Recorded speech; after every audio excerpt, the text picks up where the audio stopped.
Russia has invaded Ukraine as shares crash and gold surges. Let's have a look.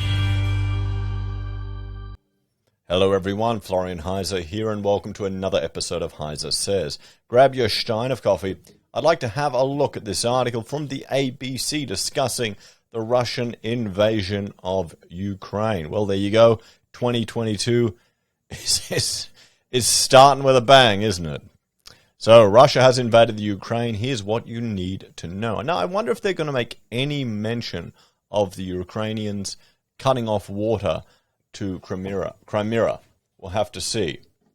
So, Russia has invaded the Ukraine after President Vladimir Putin authorized a military operation in the Eastern European country. The invasion follows months of Moscow massing troops near Ukraine. Despite Western states repeatedly expressing fears of just such an outcome, Russia has continued to deny any such plans. The Kremlin had demanded guarantees from the West that NATO would not accept Ukraine and other former Soviet nations as members, halt weapon deployments there, and roll back its forces from Eastern Europe, demands the US and NATO rejected as non-starters. Of course, well, this is the issue. In the US, you've got an entire military industry complex that wants war. Just in general, they want war. So, what do I need to know about Ukraine? Here we have it here. Located in Eastern Europe, with Russia in the northeast and the Black Sea to the south, Ukraine is the second biggest country in terms of land area in Europe after Russia, and the eighth biggest in terms of population with more than 41 million people. A former Soviet state, it gained independence in 1991 following the collapse of the USSR, but struggled economically and has continued to endure endemic corruption and authoritarianism. Like the forced firing of certain investigators to protect Biden's son? Yeah, no, that's not corruption. It's funny how that one side of politics didn't even mention that at all, or the media in the US election. I wonder if we'd be in this similar situation if good old Orange Man Bad was still running the show. It remained politically close to Russia, but in 2014, following the ousting of pro-Russian President Viktor Yanukovych, Russia annexed the strategically valuable Crimea Peninsula. Separately, Russian-backed groups in Donetsk and Luhansk regions on Russia's border seized government buildings, police and special police stations in several cities, and held unrecognized status referendums. It was the Donetsk that Malaysian Airlines flight MH17 was flying over when it was shot down a few months later in July. All 15 crew and 283 passengers, including 38 Australian citizens and residents, were killed. The Dutch Safety Board concluded the flight was shot down by a Russian-made BUK missile. The fighting between the Russian-backed rebels and the Ukrainian forces there has simmered ever since, leaving more than 14,000 dead and remaining a flashpoint for Ukrainian-Russian conflict. So what's happening on the ground right now?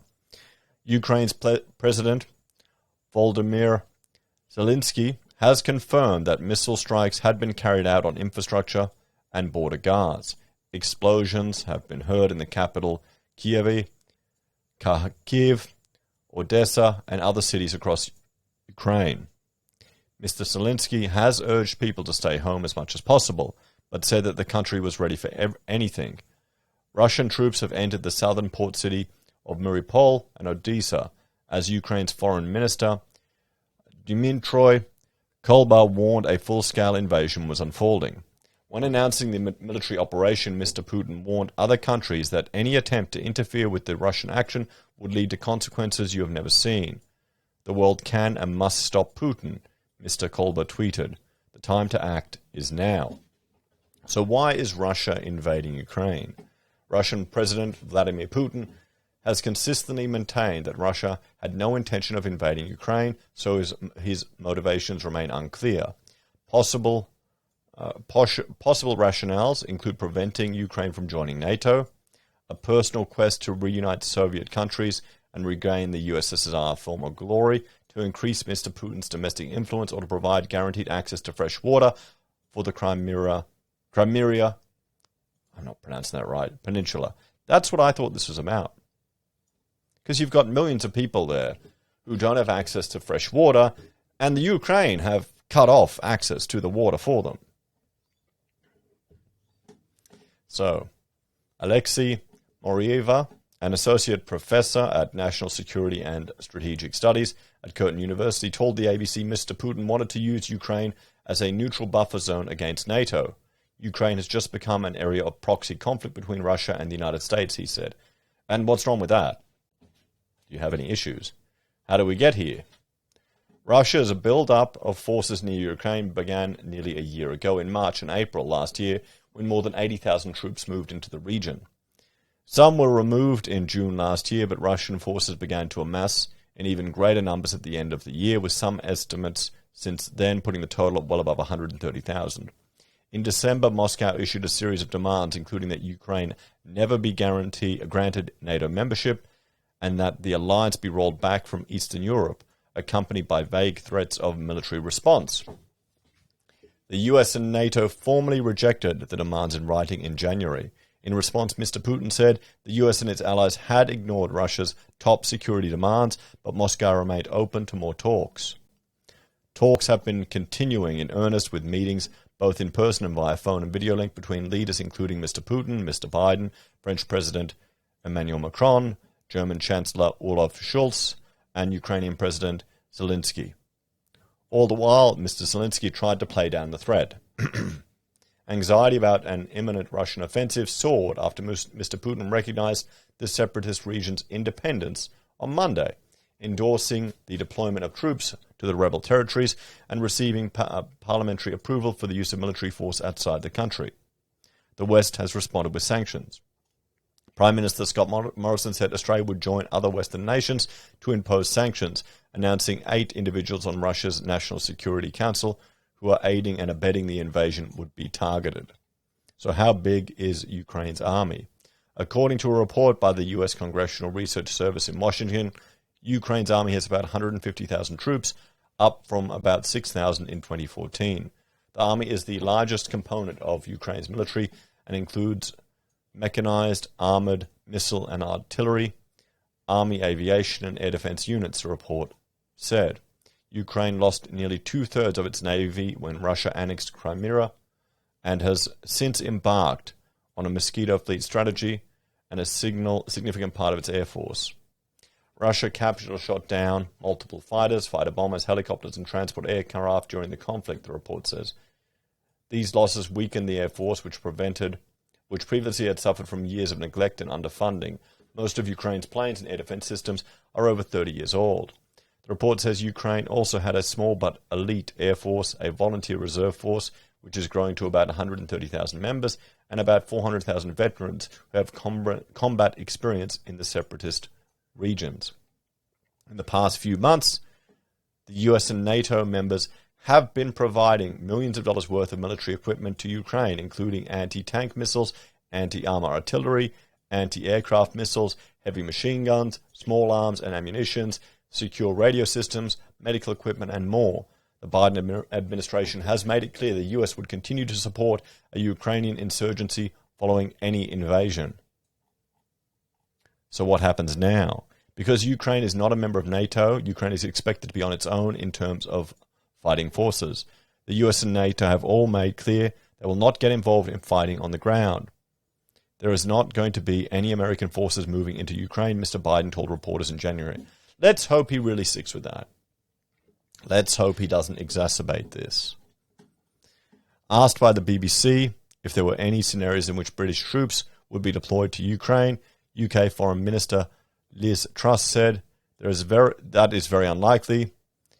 This is about making sure that Ukrainian forces have all support we can give them. Still, Mr. Biden has said if Russia invades, the US and its allies would impose the most severe sanctions that have ever been imposed. The Nord Stream 2 project was cancelled this week after Moscow officially recognized the 2 separatist regions in Ukraine's east, and the US imposed sanctions on the company in charge of the natural gas pipeline. A White House official has said that Mr. Biden will announce further consequences against Russia tomorrow local time. The Ukrainian military says it won't stand a chance against Russians without significant military support from the West. They are not sufficient military resources for repelling a full-scale attack by Russia if it begins without the support of Western forces, the head of Ukraine's military intelligence service told the New York Times.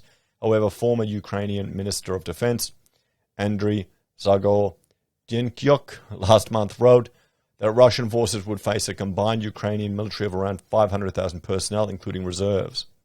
Russian occupation forces will face highly motivated opponents fighting in familiar surroundings, he said. Well, not if they only stay in the separatist areas, will they? By combining several military units with combat veterans, reservists, territorial defense units, and large numbers of volunteers, Ukraine can create tens of thousands of small and highly mobile groups capable of attacking Russian forces. This will make it virtually impossible for the Kremlin to establish any kind of administration over occupied areas or secure its lines of supply. The readiness of Ukrainians to defend their country should not be in any doubt. Well, so there we go. There we have the overview from the ABC. Let's jump over to Twitter, and we can see right now what's trending is World War III. So, and here's some of the comments. Remember when everyone thought Trump would start World War III? 2 years ago, during the administration of the bad orange man who tweeted mean things, the Eastern European wasn't threatened, and the world wasn't facing the threat of a Cold War II or World War III. Thanks, Joe Biden. Elections have consequences. Funny that. Here we go. We've skipped the Roaring Twenties and went straight to World War III. WTF, man. My mum taking pictures before I'm drafted to World War III. I mean, here's the thing. How many of you, if you were drafted to go and fight, here in Australia, if they bring it back, to be deployed to defend Ukraine, how many of you would do it? How many of you would conscientiously object? This is the conflict that anyone in Australia has any interest in being involved in. Maybe some Ukrainians. But what about the separatists? Don't they have a right, if they want to be part of Russia, part of the country? Should we even be involved? Let's have a look. What else? Me when the US drafts me into World War III. What else? Twitter was right. They said that even during World War III, the TL would be nothing but jokes, and here we are. Well, yeah, Twitter would be nothing but jokes. Breaking, rapper known as Chief Keef has landed in Ukraine for World War III. What else? I don't want to die. Waking up. Trending table. Ukraine, Putin, NATO, Belarus, Biden, America, Iraq, UN, China, Russia, World War III. So, me after getting vaccinated and coming out of the pandemic, seeing World War III coming. World War III is trending. Let's have a look at what's trending in Australia with Ukraine. Let's see, do we have any photos here? What else? Russian strikes in Ukraine so far, according to Ukrainian media. So there you go. You can see they're hitting throughout the entire country. Everyone. What else? CNN is currently playing a video of Russian armored formations crossing into Ukraine. BMPs crossing at Sinkivka. Any more photos here? There we have it. No one is even trying to get close to Ukraine right now. There you go. All flights have been diverted around the entire country. Wow. What's this? Prayers from my uncle. He just got called to go to Ukraine. Oil surges above $100. So let's have a look at, gold is now up. It's gone up, everyone. We have a look in the last day.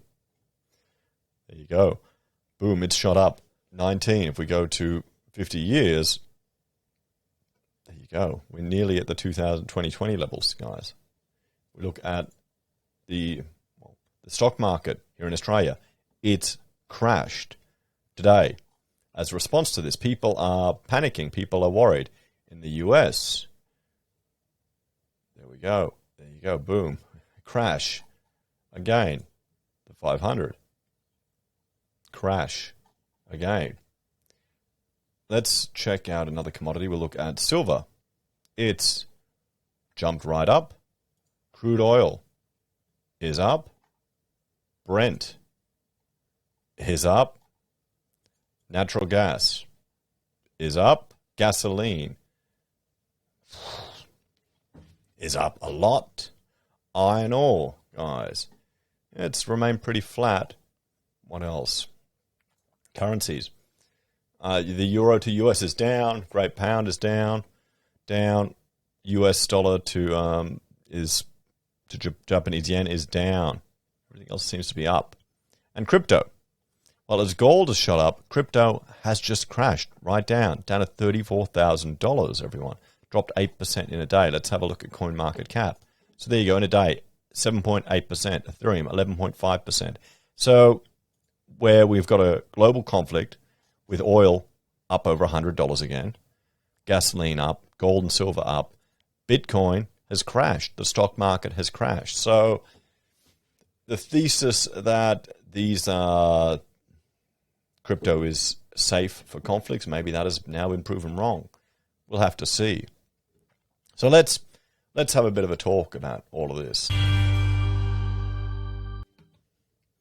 Now, I'm hopeful that this will simply be Russia securing the separatist regions in Ukraine, and this will all just blow over in 6 months' time. I think the biggest impact we will have is the fear in the stock market, where people are panic selling, and inflation that this may impact on us. Hopefully there'll be a lesson learned here that particularly for the European countries that are all dependent on Russia for their energy needs, maybe energy sovereignty and control of your own energy capacity should be something we should consider. Here in Australia, wouldn't that be something? What do you reckon, everyone? Hopefully, not too many lives will be lost. This won't escalate into a bigger conflict, and it won't snowball. Let's hope Biden's carers make sure this doesn't blow up. Let's really hope. Let me know your thoughts and opinions on this one in the comments down below, everyone. Thank you for watching. Like, share, subscribe to the channel. If you're a fan and enjoy the content I find and put together here, there are a few ways you can help out. You can join us on YouTube or Patreon. Sign up for SelfWealth or Stake. Use our affiliate links at Amazon, eBay, Independent Reserve, or AussieBroadband. Take care, and I want to point you towards this previous video I did about, ProBuild collapsing, but also 18 other companies going down with them. Take care. Have a great day. I'll see you all next time. Bye for now.